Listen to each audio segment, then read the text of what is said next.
Solo Leveling season 2 last episode में हम लोगों ने देखा जिन्हों बेंगर को एक्सट्रैक्ट करके चाकू हील कर देता है एंड एक्सट्रैक्शन को कैंसिल कर देता है। उसके बाद सारे हंटर्स हेलीकॉप्टर में चले जाते हैं, बट जिन्हों वहीं रुकता है एंड वो जब एंड किंग को एक्सट्रैक्ट करता है तो वो उसका नाम बैरू रखता है एंड वहाँ पे बैरू और वो मिल के दोनों लोग एक साथ सारे एंड्स को जितने भी जेरो आइलैंड पे होते हैं उनको खत्म कर देते हैं।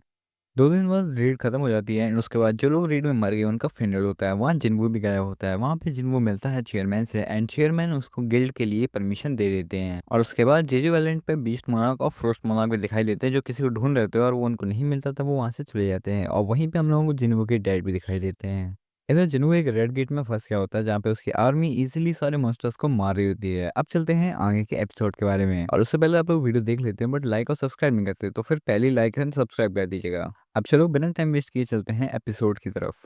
एपिसोड स्टार्ट होता है, हमें दिखता है एक हंटर जो कि एक डंजन के अंदर उठता है और वहीं पे उसके सामने एक मॉन्स्टर आ जाता है। ये मॉन्स्टर और कोई नहीं, फ्रॉस्ट मोनार्क होता है जो हमें सीजन 2 के लास्ट एपिसोड में देखने को मिला था। वो यहाँ पे किसी फ्रेगमेंट ऑफ लाइट को ढूंढने आया होता है, लेकिन वो यहाँ पे इसको नहीं मिलता है। वैसे फ्रेगमेंट ऑफ लाइट कौन है ये अभी नहीं रिवील किया गया है, बट मुझे पता है कौन है, लेकिन मैं स्पॉइलर नहीं देना चाहूंगा। अगर आप लोग जानते हो तो कमेंट करके जरूर बताना। तो यहाँ पे एक और मोनार्क आ जाता है जो कि थोड़ा क्रीपी लग रहा होता है एंड ये दोनों मोनार्क ईस्ट की तरफ से आए होते हैं जहाँ पर शैडो मोनार्क है। तो बेसिकली वो जिन्हों के बारे में बात कर रहे होते हैं। तभी वो मोनार्क बोलता है कि सेगमेंट ऑफ लाइट भी उसी कंट्री में है। और उसके बाद वहाँ पे फ्रॉस्ट मोनार्क को एक स्ट्रॉन्ग प्रेजेंस रिवील होती है और वहाँ पे एक और हंटर आ जाता है। आप लोग गेस करो कि कौन हो सकता है ये। फर्स्ट मोनार्क बोलता है ये उसी की चाल थी हम लोगों को यहाँ पे बुलाने के लिए। तभी कोरिया वो हंटर बोलता है कि कहीं तुम लोग कोरिया की बात तो नहीं कर रहे। फर्स्ट मोनार्क बोलता है अगर हम कर भी रहे हैं तो उससे तुम्हें क्या मतलब है। और यहाँ पे दूसरा मोनार्क एक पोर्टल खोलता है, उसके बाद कहता है यहाँ से चलो, हमारे पास इन सब कामों के लिए वक्त नहीं है। और फर्स्ट मोनार्क बोलता है अगर तुम लोग हमें रोक सको तो रोक लो। और वो हंटर वहां से मोनार्क जाने लगता है एंड तभी वो हंटर उन पर हमला कर देता है। तभी फर्स्ट मोनार्क एक आइस शील्ड बना के उसको रोक लेता है। हमें तभी पता चलता है कि ये हंटर कोई और नहीं है, जिन्हों के फादर हैं। और सीन शिफ्ट होता है और हमें दिखाया जाता है वो रेड गेट जिसमें जिन्नू गया होता है और वहीं में जिन्नू का सामना होता है मेन बॉस से। बॉस काफी गुस्से में होता है और बोलता है कि तुमने बहुत अच्छी फाइट की और अब तक जिंदा भी हो, बट अब तुम फंस चुके हो। इस जंगल में चारों तरफ मेरे आदमी मेरे मॉन्स्टर्स फैले हुए हैं। फिर वो अपनी आर्मी का आवाज लगाता है, फिर वहां पे कोई भी नहीं आता बहुत देर तक। और फिर जिन्नू अपनी शेडो आर्मी को बाहर बुलाता है एंड फिर हम लोग देखते हैं कि उसकी शेडो आर्मी ऑलरेडी सारे मॉन्स्टर्स को मार चुकी थी एंड वो उनकी डेड बॉडीज लेकर बाहर आते हैं। और उसके बाद बॉस और भी ज़्यादा गुस्सा हो जाता है। फिर उसके अपने बाद अपने बचे हुए मॉन्स्टर्स को हमला करने के लिए भेज देता है, जिसके बाद जिन्वू भी अपने शेडो आर्मी को हमला करने के लिए बोल देता है। जिन्वू की शेडो आर्मी सारे मॉन्स्टर्स को आसानी से मार देती है एंड उसके बाद फिर फाइनली बॉस बचता है।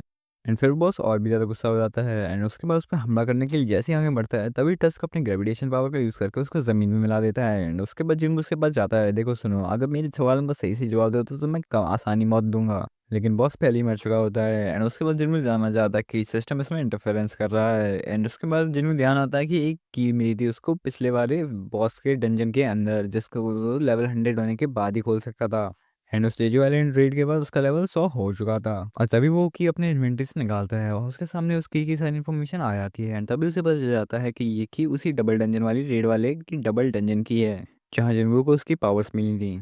ये काफ़ी बड़ी बात होती है जिन्हों के लिए, क्योंकि जिस सिस्टम की वजह से वो इतना पावरफुल बना उस सिस्टम के बारे में वो कुछ भी नहीं जानता है। एंड जब भी वो कुछ जानने की कोशिश करता है तो सिस्टम उसमें इंटरफेरेंस कर देता है और उसके बाद वो खुद देखता है कि सिस्टम खुद मुझको रहा है। चलो सिस्टम के बारे में जानने के लिए थोड़ा सा समय मिलेगा, बट उसके बाद वो देखता है कि उसकी पे थोड़ा सा टाइमर लगा हुआ है 417 घंटे का। उससे पहले वो उसकी को यूज़ नहीं कर सकता है। वो सोचता है चलो इतना सब्र किया तो थोड़ा और सही। उसके बाद हम लोग देखते हैं जिन्हू को जो कि काफ़ी ज़्यादा गुस्से में होता है, क्योंकि जो लोग जिन्हू के बारे में ऑनलाइन हेट फैला रहे होते हैं वो उनका रिप्लाई कर करके थक चुका होता है। तभी वहाँ पे जिन्हू भी आ जाता है। तभी जिन्हू एक बैग भर के एसेंस स्टोन जिन्हू को देता है और कहता है ये देखो तुमने पैसे मांगे थे ना हमारी नई गिल्ड के लिए, तो अब इतने पैसे से क्या काम हो जाएगा। उसके बाद जिन्हू कहता है कितने सारे पैसे हैं, इतने पैसे के बाद तो हम लोग अपनी गिल्ड की जो एम्प्लॉय है उसकी फीस के बारे में भी चिंता करने की कोई ज़रूरत नहीं है। जिन्हू कहता है और हाँ हमें तो अपनी गिल्ड के लिए एक नए एम्प्लॉय के बारे में सोचा ही नहीं, उसके वो भी हमको ढूंढना पड़ेगा। बट उसके बाद जिन्हू कहता है बट वो तो है, बट उससे पहले क्या तुमने गिल्ड का नाम सोचा है। दोनों गिल्ड के नाम को लेकर काफ़ी सोचते हैं। उसके बाद जिंगबू कहता है कि सोलो प्ले नाम का गिल्ड कैसा रहेगा। जिन्हों को नाम बिल्कुल भी पसंद नहीं आता। वो अपने मन ही मन में बोलता है कि ऐसी क्या बात है भाई, ऐसा नाम गिल्ड का कौन रखता है, क्या ये पागल तो नहीं हो गया है। तभी डोरबेल बजती है और जब वो देखता है तो गोट खोल के देखता है तो वहाँ पे हंटर चाह होती है, जिसको देख के जिन्नू शॉक हो जाता है। उसके बाद चाह कहती है कि मैं जिन्नू से मिले आई हूँ। उसके बाद जिन्नू बोलता है कि तुम मुझसे खेलने क्यों आई हो। उसके बाद चाह कहती है कि मैं तुम्हारा गिल्ड ज्वाइन करना चाहती हूँ। उसके बाद जिन्नू कहता है क्या तुम्हें चेयरमैन ने भेजा है या चोई जोंगिन ने तुम्हें अपनी गिल्ड से निकाल दिया। उसके बाद चाह कहती है नहीं ऐसा कुछ भी नहीं है। इसको सुनने के बाद जिन्हों कहता है तो फिर तुम मेरी सोलो प्ले गिल्ड में क्यों आना चाहती हो, जिसको सुन के थोड़ी सी चाह शॉक हो जाती है और वो उससे पूछती है क्या तुम सच में अपनी गिल्ड का नाम स्लो प्ले रखने वाले हो। तभी भी संगीनो कहता है कि हाँ मैंने और मेरे गिल्ड मास्टर ने मिलकर वाइस गिल्ड मास्टर ने मिलकर अपनी गिल्ड का नाम स्लो पे रखा है। तभी जिन्हों शौक हो गया कहता है कि नहीं मैं तो कुछ बोला ही नहीं हूँ और इसके बारे में मैंने कब बोला, और जो मैंने जो नाम सजेस्ट किया था उसका क्या। तभी जिन्हों कहता है कि हाँ तुमने कुछ बोला नहीं तो मुझे लगा कि तुम्हें भी नाम पसंद है। उसके बाद जिन्होंने नोटिस करता है कि चा की जो हार्ट बीट है वो बहुत तेज हो रखी है एंड उसके बावजूद चा नॉर्मल एक्ट कर रही है। यहाँ पर उसको थोड़ा सा शक होता है और उसके बाद वो पूछता है कि तुम अभी भी अपनी पुरानी वाली गिल्ड के कांटेक्ट में हो तो तुम हमारी गिल्ड कैसे ज्वाइन कर सकती हो। जिसके बाद चा कहती है कि मैं पुरानी गिल्ड को छोड़ दूंगी और उसकी जो पेनल्टी होगी वो भी पे कर दूंगी। जिन वो और भी ज्यादा डाउट में चला जाता है एंड वो सोचता है कि इतनी बड़ी पेनल्टी पे करने को तैयार है वो भी सिर्फ मेरी गिल्ड में आने के लिए। जिन वो कहता है कि हमारे पास तुम्हारे जैसे ऐसा को सैलरी देने के लिए पैसे नहीं है। जिसके बाद चाह कहती है मुझे सैलरी भी नहीं चाहिए। जिसके बाद जिन्हों पूछता है तो फिर तुम मेरी गिल्ड में आना क्यों चाहती हो। फिर चाह ब्लश करने लगती है। असल में चाह को जिन्हों से प्यार हो गया था और वो ये बात कन्फेस नहीं कर पा रही थी, इसीलिए वो उसके पास आना चाहती थी और कुछ बोल नहीं पा रही थी, सिर्फ प्लस करती जा रही थी। जिसके बाद जिन्हों कहता है ठीक है तुम ज्वाइन कर सकती बट उससे पहले तुम्हें एंट्रेंस टेस्ट देना पड़ेगा। चाह पूछती है कैसा टेस्ट। जब जिन्हों कहता है तुम्हें मेरे चुने हुए सबसे स्ट्रॉन्गेस्ट शैडो मोनार्क को हराना पड़ेगा। चाह कहती है ठीक है मैं रेडी हूँ। इसके बाद दोनों लोग हंटर एसोसिएशन के जिम में जाने की सोच रहे होते हैं एंट्रेंस टेस्ट के लिए, क्योंकि जिम काफ़ी दूर होता है। तो जिन वो सोचता है क्यों ना शैडो एक्सचेंज का यूज़ किया जाए, उसी के भरोसे उसे ये भी पता चल जाएगा कि वो अपने साथ किसी और को भी ट्रांसपोर्ट कर सकता है या फिर नहीं। जिसके बाद जिन वो चाह को अपने करीब बुलाता है उसके बाद शैडो एक्सचेंज की पावर का यूज़ करता है और स्किल काम भी कर सकती है और वो दोनों एक साथ जिम में टेलीपोर्ट हो जाते हैं। चाह ये देख के काफ़ी हैरान हो जाती है कि ये कैसे हुआ है। उसके बाद जिन कहता है चलो शुरू करते हैं अब। तभी जा कहती है लेकिन एक मिनट मैं अपने शॉर्ट को तो अपने ऑफिस में भूला ही। उसके बाद जिया जिम में जाके एक शॉर्ट लेकर आती है। जिसके बाद जिन्हों अपने सबसे बढ़िया शैडो आर्मी के सोल्जर यानी कि इग्रिस को समन करता है एंड उसके बाद वो बोलता है यही ये सबसे होनहार शैडो सोल्जर मेरी आर्मी में जो कि बहुत अच्छा शॉर्ट्समैन है। उसके बाद चाह पूछती है कि विनर कैसे डिसाइड होगा। तभी जिन्हों कहता है कि जब तक तुम मेरे शैडो सोल्जर को डिस्ट्रॉय ना कर दो या फिर खुद हार मत मान जाओ। जिन्हों कहता है मैंने चाह से कहा था कि मैं अपना सबसे स्ट्रॉन्गेस्ट शैडो सोल्जर का यूज़ करूंगा लेकिन मैं बैरू को चाह से नहीं लड़ा सकता क्योंकि जो जेजुएलैंड में हुआ था उसकी वजह से चाक उसी की वजह से चोट लगी थी। जिसके बाद वो उसको उसके सामने नहीं लाना चाहता है, इसलिए एग्रिस सबसे बेस्ट चॉइस है उसके लिए। जिसके बाद लड़ाई शुरू होती है और उन दोनों की तलवारें टकराती हैं और एक धमाका होता है और तभी हम लोग देखने को मिलता है कि चेयरमैन भी उसी बिल्डिंग में है। उन्हें भी वो आवाज़ सुनाई देती है। जिसके बाद वो देखते हैं कि मैंने तो किसी भी हंटर को आज जिम का एसोसिएशन का वो नहीं दिया रजिस्ट्रेशन, बट उसके बावजूद ही क्या हो रहा है।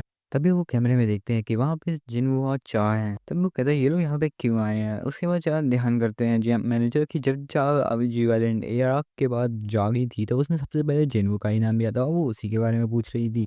जिसके बाद मैनेजर को लगता है कि इन दोनों के बीच में कुछ चल रहा है और उसके बाद वो कैमरा जिम का ऑफ करवा देते हैं ताकि इन लोगों का प्राइवेट मोमेंट किसी चीज़ में कैप्चर ना हो। तभी बिल्डिंग हिलने लगती है और फाइट के बीच में उनके पीछे जो पेंटिंग लगी होती है वो भी गिर जाती है नीचे और तभी वो कुछ गलती समझने लगते हैं। हाँ, वो क्या सोच रहे हैं ये चीज़ तो मुझे बताने की ज़रूरत नहीं है, तो आप लोग खुद ही कमेंट में बता दो कि उनको क्या लग रहा था। दूसरी दफ़ा हमें दिखाई देता है कि चाह ने एग्रिस को आसानी से हरा दिया था, जिसको देख के जिन्हों शॉक रह जाता है। जिसके बाद चाह कहती है कि ये शैडो नाइट तुम्हारा सबसे स्ट्रॉन्गेस्ट शैडो सोल्जर था। फिर वो कहते हैं तुम अपने सबसे स्ट्रॉन्गेस्ट शैडो सोल्जर को समन करो। इसके बारे में वो बैरू के बारे में बात कर रही होती है, जिसमें जिन्हों कहता है कि तुम हर्ट हो सकती हो लेकिन चाह कहते हैं कि नहीं ऐसा कुछ भी नहीं होगा और मुझे उससे दोबारा फाइट करनी है। और उसके बाद जिन वो बैरू को समन करता है एंड उसको एक ऑर्डर देता है कि चाह को बिना हर्ट किए डिफीट करो। जिसके बाद बैरू कहता है यस माय किंग। जिसके बाद वो एक बहुत तेज सा रोर करता है एंड उसके बाद बिल्डिंग के सारे शीशे फूट जाते हैं। उसके बाद चाह उसको देख के थोड़ा सा डर जाती है कि जिन्हों ने सच में इस मॉन्स्टर से फाइट की थी। जिसके बाद बैरू अपने पंच निकाल के उस पर अटैक करने वाला होता है लेकिन तभी जिन्हों कहता है उनको हटा दो वरना अगर चाह को जरा से भी चोट लगी तो मैं तुमको छोड़ूंगा नहीं। एंड तभी बैरू पंजा अंदर कर लेता है यस माय किंग। तभी चाह हमला करने के लिए तैयार हो जाती है बट तभी बैरू अचानक से उसके पीछे आ जाता है। जिसके बाद चाह कहती है कि तुम्हें क्या लगता है वो पुराना वाला सीन जब पहले हमला किया था। उसके बाद चाह कहती है कि तुम्हें क्या लगता है तुम पुरानी वाली पैतृक समझ को फिर से हरा सकते हो। उसके बाद चाह अपनी तलवार से जल्दी अटैक करती है जिसको बैरू से अपनी दो उंगलियों से रोक देता है। और तभी बैरू कहता है कि मेरे किंग ने मुझे बिना उसको चोट बजाए उसको हराने के लिए कहा है। जिसके बाद वो सोचता है कि मैं हमला तो नहीं कर सकता बट अपने आप को इतना स्ट्रॉन्ग प्रेजेंस दिखाऊंगा कि वो खुद ही नहीं लड़ेगी मुझसे। जिसके बाद चाह अपनी बहुत तेजी से उससे फाइट करने लगती है एंड आप लोगों को तो पता ही है चाह कितनी स्पीड में फाइट करती है बट बैरू भी कुछ कम नहीं है, वो उसके सारे हम लोगों को डॉज कर रहा होता है। वो भी एक जगह से हिले बिना सिर्फ एक ही मूवमेंट से अपनी बॉडी मूवमेंट से उस सभी अटैक्स को डॉज कर रहा होता है। जिसके बाद वो तेजी से चाह के मुंह पे रॉर करता है जिसके बाद चाह पीछे चली आती है एंड तभी जिन वो कहता है कि बिना ऑलरेडी डिसाइड हो चुका है क्या तुम अब सैटिस्फाइड हो? जिसमें जो कहते हैं नहीं, अभी नहीं, मैं अभी से अभी और भी फाइट करनी है। जिसमें जिन्हों कहता है कि ये बैरू मेरे सारे शैडो सोल्जर से बहुत ही ज़्यादा अलग है, क्योंकि उसका जन्म ही किलिंग के लिए हुआ था। जिसके बाद जिन्हों देखता है कि बैरू अपने किलिंग इंसेक्ट को पूरे तरीके से दबा रहा होता है एंड उसका फाइट दोबारा से शुरू होता है। लेकिन इस बार बैरू सिर्फ डिफेंड नहीं कर रहा होता है, इस बार वो अटैक भी कर रहा होता है, जिसकी वजह से चा की शॉर्ट भी टूट जाती है। जिसके बावजूद भी चाह हार नहीं मानती। उसके बाद चाह कहती है कि मैं अपना सबसे अपना स्ट्रॉन्गेस्ट मूव को यूज़ करूँगी, जिसके बाद ये कहानी एक ही बार में ख़त्म हो जाएगी। एंड वो तभी अपना सबसे स्ट्रॉन्ग मूव करती है, जिसका शेडो ऑफ लाइट और जो कि बैरू की चेस्ट में घुस जाती है। और उसके बाद हम लोगों को कुछ देखने को मिलता है जिसमें बैरू इस अटैक की वजह से अपने अंदर के किल इंसेक्ट को ज़्यादा देर तक काबू नहीं कर पाता और वो बहुत ही गुस्से में आ जाता है। एंड उसे एंट क्वीन की बातें याद आने लगती हैं एंड वो जिन्हों का ऑर्डर भूल जाता है एंड वो एंट क्वीन की तरफ चलने लगता है कि मुझे सारे अपने सामने वाले सोल्जर्स यानी कि हंटर्स को मारना है। जिसके बाद वो fully blood red red blood वाले इंसेक्ट में आ जाता है। जिन्हों चिल्ला के उसे तभी बोलता है, लेकिन वो नहीं रुकता। तभी जिन्हों जल्दी से उसके बीच में आकर उसको पकड़ लेता है। जिसके बाद मैरू शांत हो जाता है एंड तुरंत जमीन में गिर के माफी मांगने लगता है अपने किंग से। तभी जिन्हों पूछता है चाह से कि तुम ठीक तो हो ना, क्योंकि ये सिर्फ एक एंट्रेंस एग्जाम था, इसके लिए तुम्हें अपनी जान को इसमें डालने की जरूरत नहीं थी। जिसके बाद चाह चुप रहती है और कुछ नहीं बोलती है। तभी जिन्हों पूछता है कि तुम्हें क्या चाहती हो, मेरी गिल्ड में क्यों आना चाहती हो और क्या चाहती हो, क्या तुम्हें मुझे इंटरेस्ट में है? जिसके बाद जिन्हों सोचता है कि ये तो हो ही नहीं सकता। जिसके बाद जिन्हों जाने लगता है तभी जब कहती है हाँ मुझे तुम में ही इंटरेस्ट है। इतना कह करके वो ब्लश करने लगती है और इसी के साथ ये वाला एपिसोड यहीं ख़त्म हो जाता है। तो आज वाले इस वीडियो के लिए इतना ही है। आपको आई होप तुम लोगों को सीज़न 3 का एपिसोड फर्स्ट मज़े में आया हो एंड पसंद आया होगा। तो सीज़न 3 के एपिसोड सेकंड के लिए जल्दी से कमेंट करिए एंड हाँ, जल्दी सीज़न 2 की भी सीज़न 3 के एपिसोड 2 की भी एक्सप्लेनेशन जल्दी आएगी। मिलते हैं जल्दी से नेक्स्ट वीडियो में, तब तक के लिए thank you so much for watching, bye and sayonara।